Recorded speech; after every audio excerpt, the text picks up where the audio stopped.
Você tem que se então, a primeira parte foi essa, principalmente mostrar a possibilidade de não ter existido os astronautas da antiguidade, a questão do xamanismo.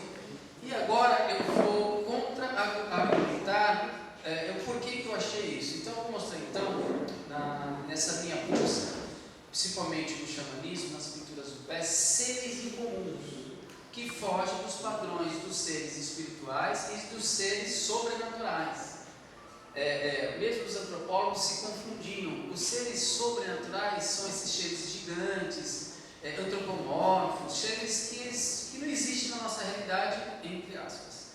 E os seres espirituais geralmente são seres humanos, humanoides. E os seres incomuns lembram os reis. É essa a minha jogada agora, tá bom? Esse é o documentário, é o endereço do documentário sobre as plantas. Se não der para anotar, eu passo meu e-mail depois e eu passo direto o link para vocês. É super interessante. É um documentário em 2 partes que vocês assistem na internet de graça. Foi feito por um canal de televisão. É muito legal. Tá? Fecha isso aí, ó.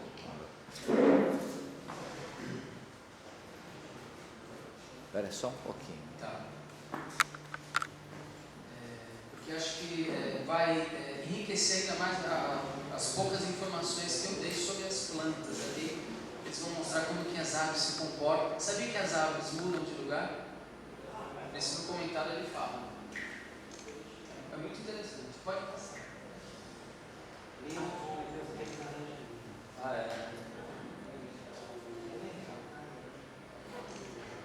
Vai. Vai fazer mais ou menos 1 ano que eu venho investigando Tassilo. Vários ufólogos, ou uma boa parte dos ufólogos aí, tentaram demonstrar algumas questões desse território. Um deles, que demonstrou bastante coisa, foi o JJ Benítez. Mas ele foi para a linha dos astronautas antigos, né? O interessante é ver o documentário dele, está disponível também no YouTube de graça, acho que são 5 partes, eu achei todos, assisti todos, só que ele vai para um pensamento ainda dos astronautas. Eu vou fugir um pouco, e os seres que ele aponta, eu vou ao contrário, eu aponto outros seres, tá? Pode passar. Tassili é um território, eu não lembro o tamanho, isso aqui é grande, 15 mil metros. Tassili é uma região no deserto da Argélia, na África, fica no norte, né, do continente africano. É um território extenso, é um lugar com muita dificuldade de acesso. Para o JJ Benítez chegar até lá, ele teve que contratar uma equipe. Então se vai de carro até um certo momento, depois tem que ir de camelo e depois tem que ir a pé. Porque tem partes ali que não tem como se andar com muito equipamento, né? E tem partes que você se machuca muito. Vocês vão ver, eu vou mostrar algumas imagens desse deserto. Nesse deserto se descobriu até agora, até o momento, mais ou menos 15 mil pinturas rupestres, né? E entre elas, o que me chama a atenção são as cabeças redondas. A outra que me chamou a atenção, que eu não vou falar nessa palestra, são pinturas que lembram pinturas egípcias.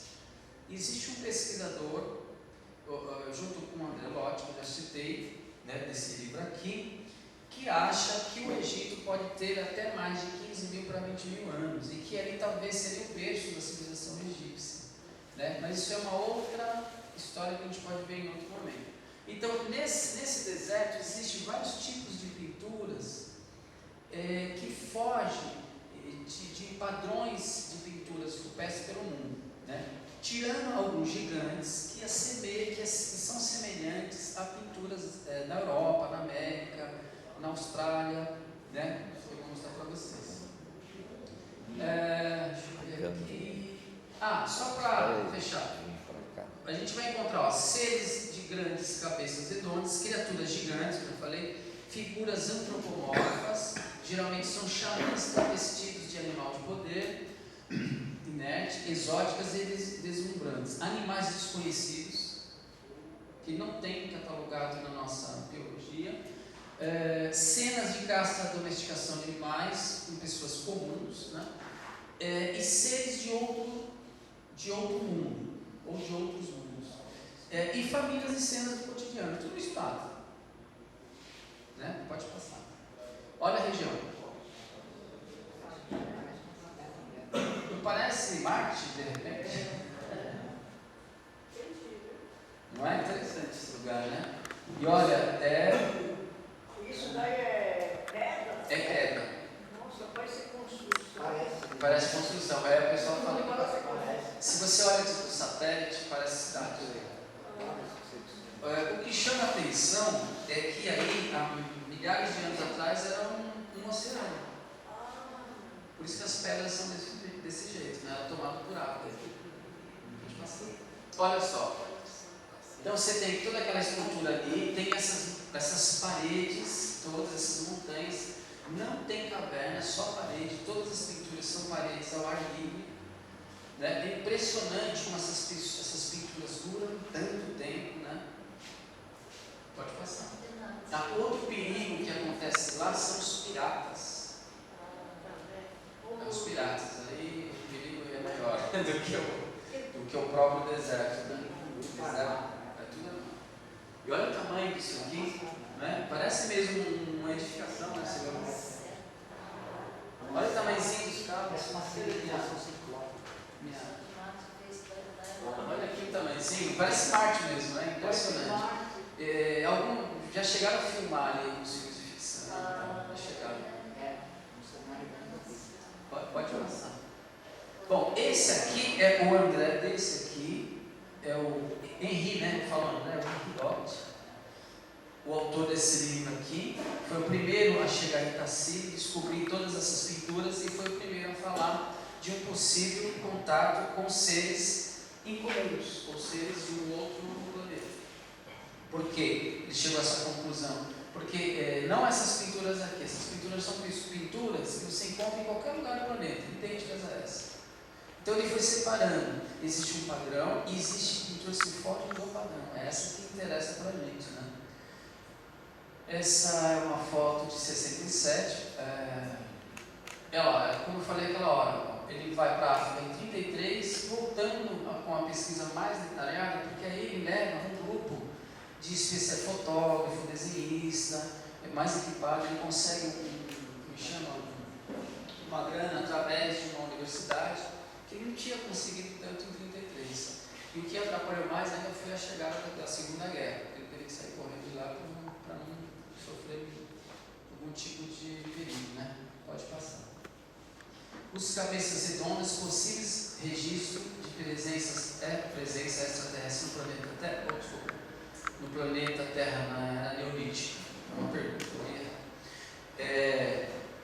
Eu falo neolítica porque a maior concentração de pinturas é de 10 mil, 8 mil, 12 mil.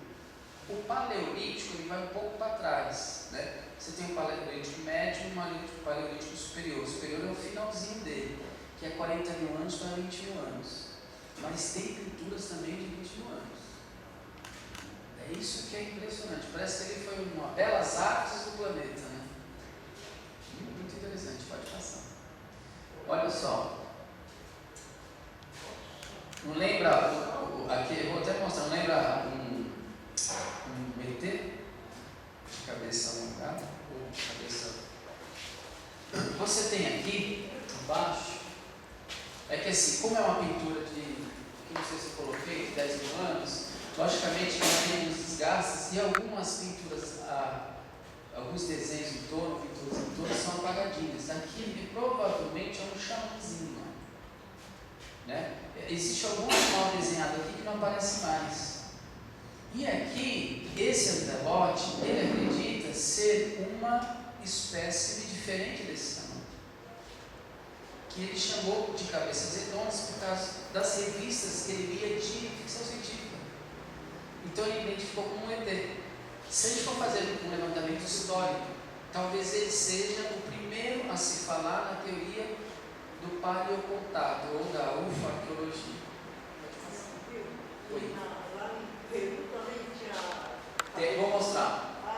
nada a ver. Você é adiantado mais que eu. Você é craque. Olha só, aqui eu peguei, além do detalhe, eu peguei a foto da parede quase que toda, né? Você tem um animal aqui, não consigo identificar o que é essa, parece uma vaca, né? Tem um elemento aqui que provavelmente é o animal do xamã, envolvido com esse animal de poder, e tem esse ser bem central, e esse ser pequenininho que é provavelmente outro xamã, né? Ele está bem no centro, parece uma coisa super pensada, parece até uma pintura renascentista, porque parece que ele foi pensado numa perspectiva, ele está no centro da pintura, como se esse artista ou essa pessoa que registrou calculou que o nosso olhar viria para cá primeiro, para depois chegar para cima. E quando a gente olha para a imagem, de fato, o que chama atenção é esse indivíduo com essa cabeça diferente da nossa, né? É uma parede, eu não lembro a altura, se é 14 metros, né? É uma coisa super interessante. É um desenho de grandes proporções, pode passar. Oi? Não, todas essas pinturas que eu vou mostrar são paredes. Aí sim, eu estou colocando agora a minha contra-argumentação com relação aos antigos astronautas. Então, eu acho que nosso olhar, se ele fosse mais atento para essas criaturas, talvez a gente teria uma resposta mais detalhada do que seriam esses seres, do que ficar centrado numa configuração de uma vestimenta moderna. Pode passar. Olha esse aqui. Se a gente voltar um pouquinho, Mauro, lá naquela, uma, duas, olha lá. E aquele, pode voltar, quer ver? Aquele foi um artista que pintou para fazer um filme, eu não lembro qual filme que é, mas ele foi usado como filme de ficção científica, onde tinha esses três, né? E olha que interessante. Não tem cabelo. Eles não têm pelos, né? Não têm pelos. Pode passar. Olha, esse aqui é um filme, não se sabe se é real, mas não importa se ele é real ou não, o que importa é essa imagem, né? Que lembra mais ainda aquele ser pintado naquela parede há 10 mil anos atrás.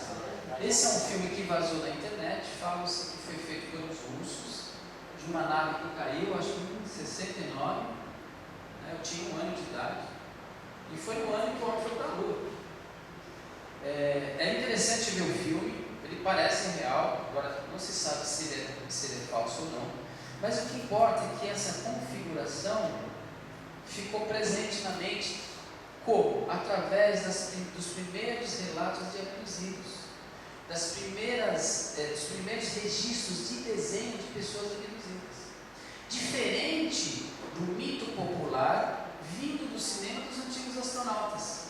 Então, vamos falar assim, essa originalidade fica muito mais evidente, talvez, a gente chegar a uma possível resposta através desses personagens, e não dos astronautas que foi, de uma certa maneira, colocado para a gente através do cinema, e depois da literatura, e depois dos quadrinhos, né?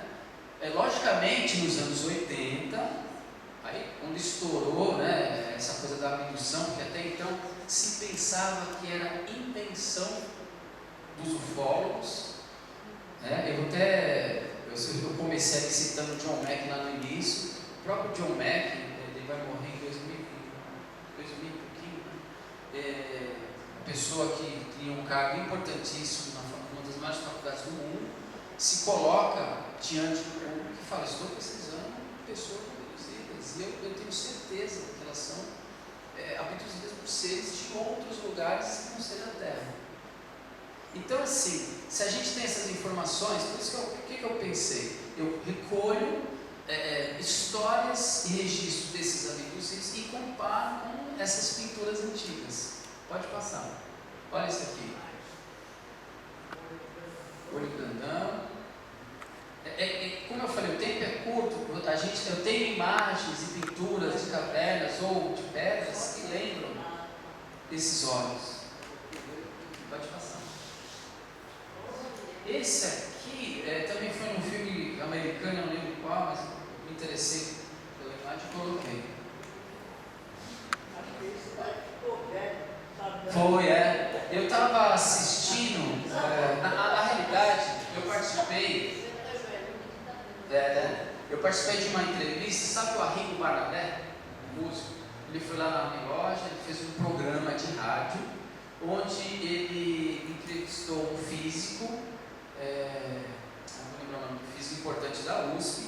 Esse físico, ele deu umas respostas super interessantes para a pergunta de vida inteligente fora do sistema solar. Ele falou o seguinte: se a gente levar em consideração que a química e a biologia é a mesma em qualquer canto do universo, a possibilidade de ter vida igual a nossa aqui é 1%. Aí o Arrigo Barnabé falou: cara, 1% não é nada. Ele falou: estamos falando de física. 1% num universo que tem milhões e milhões e milhões e milhões de possibilidades, 1% é muita coisa. Ele falou. Por quê? Qual o programa dele? Ele falava sobre física, exobiologia, e eu falava sobre ufologia. Né? Isso que eu achei super interessante. Então, o que ele falou? Eu vou lembrar o nome dele, tá? Que provavelmente esses seres também são humanoides, que têm a mesma estrutura com a gente: membros, tronco, cabeça. Né? Pode passar. Não tem ouvido? Eles não têm orelha. Todas as pessoas que descreveram os gregos, simples, eles não têm. O ET que eu vi aos 8 anos também não tem. Não tinha orelha e não tinha isso aqui, ó. Cartilagem. Também? Não, era um risquinho aqui, pequenininho, sem pelos e nada. Bom, alguém, acho que você já ouviu falar no bruxo mago Aleister Crowley? Vocês conhecem? Ele é famoso. Ele é um bruxo importantíssimo, um grande intelectual ocultista. É que a mídia nos traz às vezes informações super equivocadas de pessoas que têm um conhecimento que foge da realidade. Né? Ele participou de uma ordem super importante chamada Golden Dawn. Né? Um dia, se vocês quiserem saber sobre esse assunto, a gente tem o José Alves, que é especialista nessa área, ele conhece mais do que eu. Mas o que chama a atenção é que em um determinado momento da vida dele, ele usou psicoativos, e ele acessou esse ser. Em 1915 não se falava de abdução. E ele faz uma descrição, um desenho que desenhou de um grey, que a gente vai saber só depois dos anos 50. Então, numa pesquisa, é interessante você fazer essa comparação. Peraí, esse cara é de lá de trás, não é? E garanto que essas pessoas abduzidas, praticamente quase todas, ou uma boa parte, não conheciam esse desenho. Certo? Então, o que esse desenho prova? Que existe sim alguma espécie.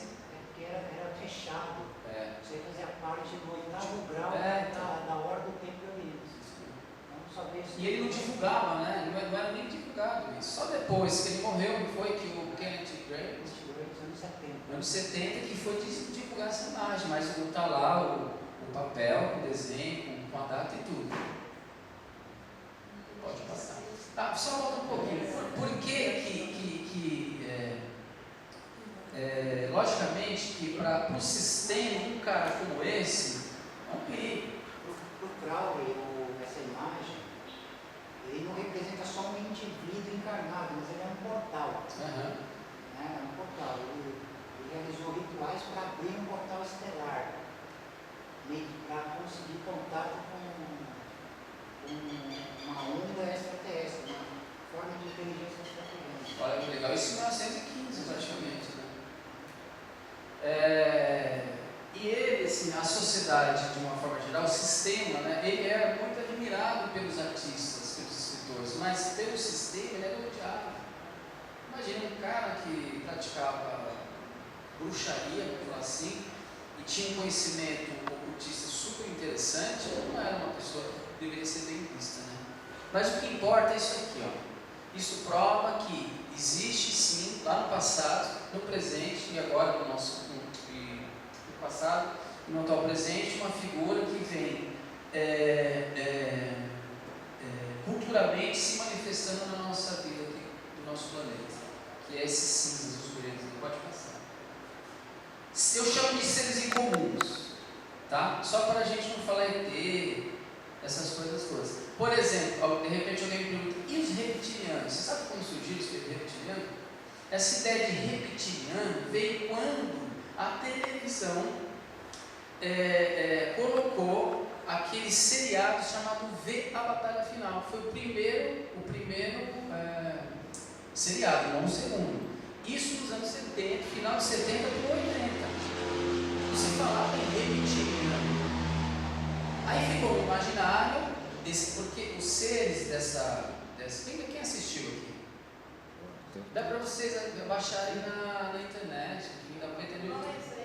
Vê a Batalha Final, a primeira versão, não a segunda, a primeira versão. Eles são répteis. Que eram pessoas, né? Isso, lembra do ratinho, abre a boca? Aquela cena eu nunca esqueço, eu tinha, sei lá, 15 anos. Oi? Fiquei traumatizado. Ah, com fome, não ficou com fome? Ah, sim, né? Fala sobre isso. Também, né? Então bota lá. Vê, bota lá. Os invasores. Então, veio esses filmes todos, invasores, mas esse em especial, V, a Batalha Final, fica evidente que ali começa, então, no imaginário popular, a ideia dos reptilianos. Também. Também. Aparece o ser, ele tem traços. O Alien, o Godzilla, é tudo réptil, hã? Não é a aparência de um réptil. É verdade isso? Oi? Tem a aparência. Então, aí que está, como eu não posso responder se esses reptilianos existem. Como a gente tem mais, lógico que tem eles abduzidos que falam sim que eles aparecem. Eu não fui ainda a fundo nisso. O que me chama a atenção é que todos os abduzidos, pelo menos que estão próximos a mim, que eu conheço, que entrevistei, falam dos gregos. E eles estão presentes na nossa história lá no passado. Raramente você vai ver um reptiliano. Tem sim, se você olha no Sumérios, se você olha no Egito, aparecem os seres lá répteis. Que a gente pode até parar um dia e tentar investigar. Nós somos os primatas, né? Mas também tem o réptil também, algumas pessoas defendem a ideia de que os dinossauros poderiam ser os novos ETs reptilianos. Tem teorias que são científicas. Pode ser, né? Não sei, a gente não pode descartar as possibilidades. Oi? Existem também os intraterrestres. Existe, Você sabe que a ideia de intraterrestre é muito mais antiga do que a ideia dos extraterrestres. Existem vários livros de ficção e revistas de ficções científicas nos final dos anos do século XIX que já falavam dos intras. A raça cultural do Borneo. É isso.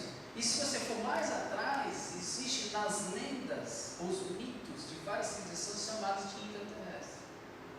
Interessante, né? Vamos lá. Agora deixa eu tomar uma aguinha. Esses são pinturas dos cabeças redondas. Aqui, olha que interessante, você vai ter uma representação de um ser que nem um grey. Você tem um animal aqui,